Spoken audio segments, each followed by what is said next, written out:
the Big East Conference this year, to me, it's a two-team race. Where you have South Florida against Louisville, but you got a couple other teams I think out there that can actually challenge for the Big East title. So starting off this preview, I'm gonna start off with South Florida. Um, they got to bounce back off of a terrible year they had. They went 5-7. Um, the thing about last year they had a couple of things not go their way where they could have probably been a 9-win team, and it went the other way and it caused them to get a couple of losses. And Skip Holtz, who I think was a phenomenal hire, is going to have to clean that up over there. The little mental mistakes that they had and things like that. But I think Skip Holtz is the guy for the job, and I expect South Florida to bounce back this year and be a team that can stop being talked as the little brother against all the other Florida, the big three Florida schools, the Florida's, Miami, and the Florida States. They can jump into that conversation and they can be that other brother. They can be that big brother instead of being looked at as the little brother. But for South Florida, it's going to be B.J. Daniels. Finally, seems like he's been there forever, but this is going to be his last year there. He had a lot of inconsistency issues, and I think that kind of hurt their development, hurt the wide receivers' development along with his development as well. So I think this is the year he can finally try to put it all together. That's going to be huge. Going to that running back situation, I didn't think that Darryl Scott would have left. I think if they would have returned, it would have strengthened their running game, which was already kind of a strength in my opinion. But having Demetrius Murray back is gonna be helpful a lot. I think he's a guy who's a workhorse. He's a guy that can help BJ a lot, especially when it comes to the run game. I think he's a guy that can have 1,000-yard rusher.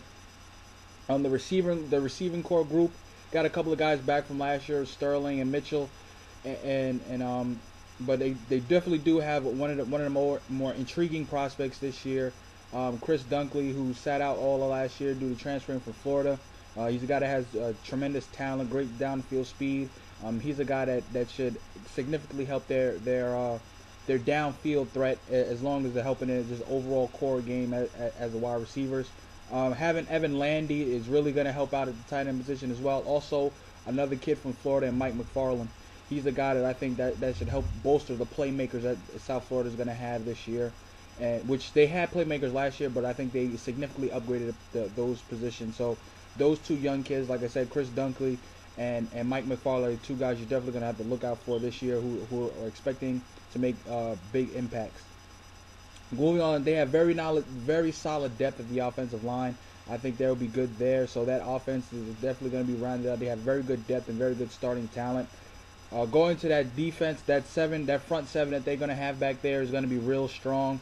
They tried to get Aaron Lynch to be able to be eligible automatically. That didn't help out, but you got a guy like Ryan Giddens, who I have so much, who has phenomenal talent and upside.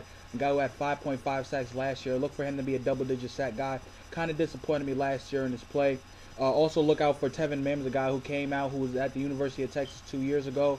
Was at a JUCO last year, and I think he's a guy that Skip Holtz has been talking about a lot. And that linebacking core is experienced. You got 51 starts between those guys coming back. They all started last year. There's going to be a lot of questions about depth in the secondary and just the secondary in general, but they did add a nice couple of JUCO players that I really like. So expect South Florida with their two big games, I think, coming up. What do you have with Louisville? The Florida State game, which is home, which is going to be a huge game for them, and the Miami game away is going to be two of the games to make that step into saying we're no longer the little brother of Florida. I expect South Florida to have a good year. Moving on to Louisville, talk about Tommy Bridgewater. I think as he'll take a nice step in his development. He's definitely going to improve. Big East player, rookie of the year last year. He's a guy that, especially on offensively at the quarterback position, I think he'll definitely make more strides going forward. They're going to have a running back guy by committee, so I want to know how the Brown, Wright, and Perry, how they help and just help Bridgewater's development, help him in the run game, pass protection. That's going to be good. They have probably the best receiving duo in the Big East with Eli Rogers and Michael Lee Harris. Those guys who combined for 78 passes last year. Those guys should definitely be looking at about 50 apiece. And don't forget about Robert Clark, a guy who transferred from Florida, a speed guy.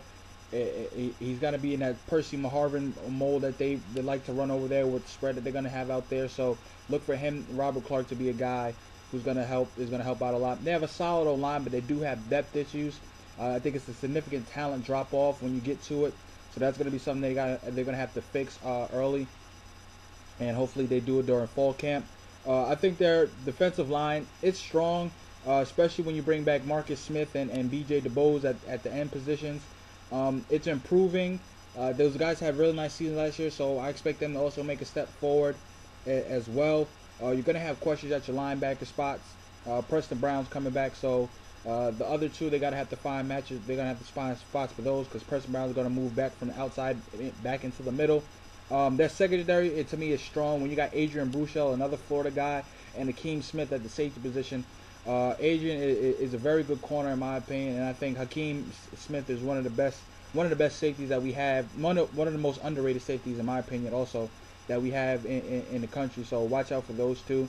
I think Louisville, they got two big games. The South Florida game, which is probably more than likely going to be the de facto Big East championship game, and they got a home game against North Carolina, which can help Charlie Strong, especially, and put that Louisville program back on the map where they were in the Orange Bowl one year, and something like that should really help out.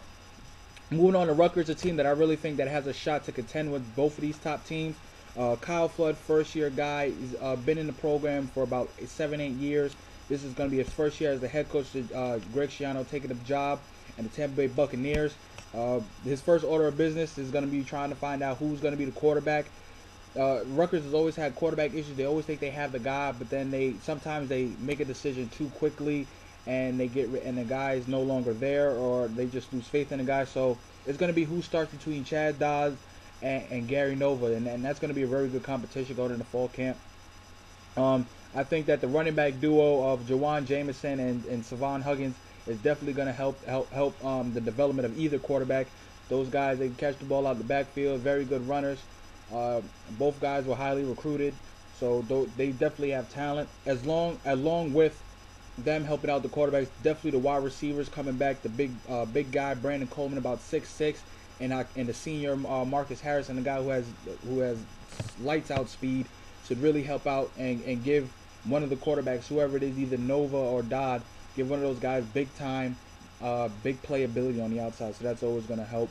That offensive line is another thing that's definitely going to help this team out, especially with the transfer coming in, RJ Dill from Maryland, and also a first-team All-American freshman last year, and Caleb Johnson. I think Caleb Johnson, by the time he leaves that school, he'll probably be a first-round talent.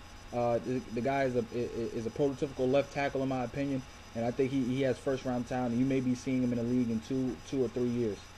Moving on to the defensive side of the ball, their line plays a little bit on the edge. They did have a big-time recruit come in from St. Thomas Aquinas and Jelani Hamilton. Maybe he's the guy that can help out and he can plug in and play right away. A guy whose dad was in the NFL. His dad has NFL, so he has NFL pedigree, and he knows the game and he's smart. So maybe he can come in and be an instant impact for them. I think they're solid at the linebacker, especially with Kasim Green coming back as a senior, and they have one of the best secondaries in the country. I believe that their secondary is really underrated, and I think they have a couple guys who could definitely play in the NFL one day. So, led by Logan Ryan and Deron Harmon. So those two guys in the back should definitely help out that front four. So maybe if they can't get enough pressure, they have the depth in the back seven to really help out. Moving on to Pittsburgh, first-year head coach Paul Chryst, the offensive coordinator from Wisconsin. He's going to bring in that big boy football that they used to do that they have in Wisconsin. So it's going to actually help Tino Sensoria, the guy who was a spread quarterback last year in Tom Grant's system. I think it can make him what Paul Chryst is going to bring is going to make him more of a game manager, and he doesn't have that much responsibility weighing on his head. And when you got a guy like Ray Graham back there who came off a horrible knee injury, torn ACL, he should be able to help out, take off some of the pressure off of Sensoria, along with the 3 wide receivers that they have coming back. The 3 top guys coming back, and Devin Street, Cameron Sanders, and Mike Shanahan. Those 3 guys should really help out a lot over there. it's more chemistry. They have more continuity together. They have the chemistry, like I said from before, so it's gonna help them out there. Go moving on to the defense for them. They're solid up the middle with Mosley, Smith, and Donald. I like what they have up there. They do have questions at the end spot, and that back second and the back seven at the linebackers in the secondary is something that's really uneasy with. But I think offensively they can challenge some of these teams like the Rutgers and Louisville, and just because I think they have very good offensive firepower, especially if Ray Graham is the guy we thought we saw last year, second in the nation with 134 yards per game. So that's something to watch out for. Moving on to Cincinnati, Zach Collaros is gone. Munchie Lagu, one of the best names in college football, is going to be the starter now. You got to find out which of the running backs is going to definitely help out and replace the production that they lost in Isaiah Pede, who went to the NFL and got drafted. Questions on the offensive line is definitely going to be a key for them. If they can't protect the quarterback or they can't help get run blocking, it's going to be hard for that offense to move the football. Despite losing Derek Wolfe, one of the best players in the country last year at the defensive tackle spot, that defensive line, is still solid. Expect Walter Stewart to have a good season. He might be a guy that might have double-digit sacks. One of the most underrated guys in that conference. Secondary solid with Devin Durang and Cameron Chatham. Watch out for those two guys. Are going to be names that you're going to hear in this conference probably for all conference accolades at the end of the season. So I think Cincinnati is going to take a step back this year than they were last year when they shared for the Big East title. But I think that moving forward, Butcher Jones knows exactly what he's doing over there. Moving on to UConn, got to find out where they're going to have the starting quarterback between McGinty or McCommons. You have Lyle McCombs, one of the best running backs in that conference. He's definitely going to be a guy, very talented, 95.9 yards per game last year. They're going to have to find a way to replace both of their targets on the outside with Nick Williams, who's coming back, who's the leading return guy, coming back with 11 receptions. So he's going to have to step up, and they have to find somebody else also to help out on the outside. The offensive line is very weak. They got to do some better recruiting there. Even with the loss of Kendall Reyes on the defensive side of the ball, the guy who got drafted, watch out for a guy named Trevardo Williams. He's a guy that had 12.5 sacks last year, got most of them towards the end of the year, and I think he's going to make that next jump to be one of the best in the conference, if not the country. But I like they have a strong linebacking core in that back seven. I like a lot from UConn. They just need to show up things on the offensive side, but that defense is going to be really, really good for them, I think, this year and be one of the tops in the conference. Moving on to Temple, they're going to have a quarterback controversy with Kevin Newsom, a former Penn State quarterback, and Chris Coyer, a guy who reminds you of a poor man's Tim Tebow. Big guy, likes to run, can throw the football left-handed. They probably have the best running back duo with Matt Brown and Montel Harris. Montel Harris, a running back from Boston College, a guy who was really good football player, running back until he got hurt. But I expect those two guys to be good and help out and take some pressure off of either whoever starts at the quarterback spot. They're gonna have to retool the offensive line that they're missing 4 starters. I want to see what they have at the wide receiver position too. There's question marks there, but they do have a guy named Khalif Herbin, who's kind of like a Percy Harvin mold. He's going to fit that role there, along with Matt Brown as well, like I said. So I want to see what they have there. A lot of depth and experience, even though it's kind of not that talented as the others, as UConn's. They have experience and they have depth there at the D-line, so that's going to help out a lot. They're going to have to find a way to replace their 2 best tacklers from last year. Both of those guys have left, and I want to see what that secondary will become better. Will they be better than they were last year? Moving on to Syracuse, it's going to be a big year for Ryan Nesbitt, a guy I really like. They're going to have to find a way to with Antoine Bailey to replace his productiveness. Losing Nick Provo is going to be huge, but he does get Alec Lemon back, who was a guy who set a lot of records there last year. They got to find out who